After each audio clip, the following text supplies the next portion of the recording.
Hello guys, in this video I am going to show you how to add a bookmark to your notes or to your document on the Pages application. But first I just want to mention, don't forget to subscribe to my channel because at 10,000 subscribers I am going to show you my whole YouTube revenue statistics and growth strategy, how to make money online. So let's jump into it. First of all, open the application on your phone.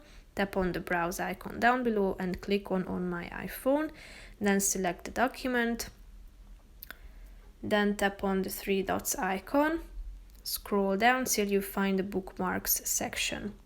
Here, as you can see, there are no bookmarks.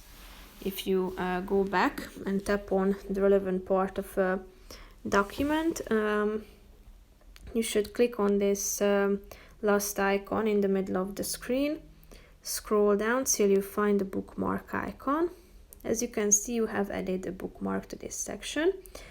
So if you go back to this previous section that I've shown you, here you can see all of the added bookmarks. So if you tap on it, you will be directed to that exact part within your document, so you can find it easily. So that's pretty much it for this video, guys. I hope you found it helpful. If you did, consider subscribing and see you in the next video. Bye bye.